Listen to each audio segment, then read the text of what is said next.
رسول اکرم صلی الله علیه و سلم میگوید مرد آمد و گفت یا رسول الله اريد الجهاد. پیغمبر خدا میخواهم که در راه خدا جهاد کنم، در محاربه به سوی یهودی ها کار بردارم. رسول الله گفتند احی والدک، پدر و مادر تو زنده هستند؟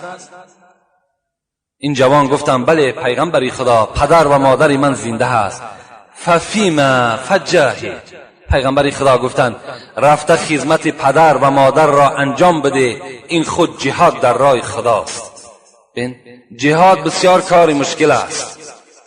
جهاد اگرچه به نهایت اجر زیاد داشته باشد، انسان را راست به حساب و داخل جنت بگرداند، لکن کردن جهاد خیلی کار مشکل است.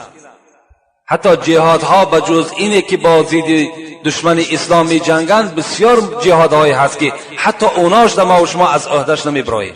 حتی یک جهاد دیگرش همین است که کلمه حق را نزد پادشاه گفتن است. کدام شما قدرت دارین که نزد پادشاه بخیزین و پادشاه را مثال شما گپ بزنین که تو نماز نداری یا تو زکات نداری یا تو روزه نداری یا حق مردم رعایت نمیکنی؟ این کلمه حق خودش چی است؟ جهاد در راه خداست. کدام انسان این جهاد به جا آورده میتونه؟ اونی که مثال شمشیر میبرداری و از کودک زن میگذری، اینش یک جانب همین کلمه حق. یا اینکه یک برادر را گفتن که مثال تو نماز بخوان، یک انسانی که صاحب منصب و پولدار باشد، ما و شما دلاوری نمیشیم بر اون انسان گپ بزنیم.